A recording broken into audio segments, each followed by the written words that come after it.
नमस्कार, आपण पाहत आहात ठळक घडामोड क्राईम न्यूज. निर्भीड पत्रकारिता, आवाज सत्याचा. लग्नास नकार दिल्याने प्रेयसीला दुसऱ्या मजल्यावरून खाली फेकून देऊन जीवे ठार मारण्याचा प्रयत्न, प्रियकराला अटक. दोघेही छत्तीसगड येथून पुणे येथे नोकरी करण्यासाठी आलेले असून त्यांचे प्रेम संबंधही होते. दरम्यान तरुण काही महिन्यांसाठी छत्तीसगडला गेला होता. तेथून तो परत आल्यावर त्याच्या प्रेयसीने लग्नाला नकार दिला. या कारणावरून त्याने या प्रेयसीला उचलून दुसऱ्या मजल्यावरून खाली फेकून दिल्याची घटना उघडकीस आली असून या घटनेत तरुणीचे डाव्या मांडीचे हाड, बरगडी तसेच पाठीचा मणका फ्रॅक्चर झाला आहे.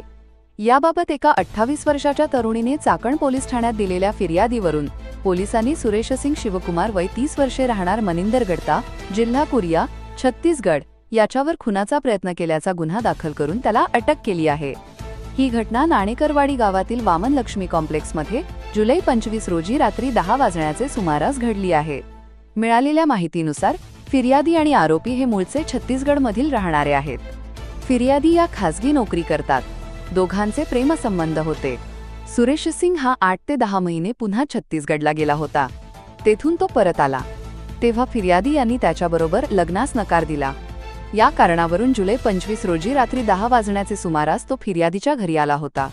लग्नास नकार दिल्याने चिडलेल्या सुरेश सिंग याने "तू मेरे से शादी नहीं कर रही है, मैं अभी तुझे जान से मार देता हूं" असे बोलून त्याने फिर्यादी यांच्या कानाखाली चापट मारली.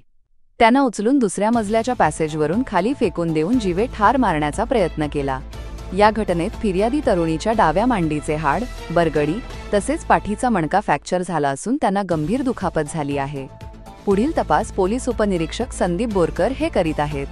प्रतिनिधी सुनील घनवट सोबत ठळक घडामोड.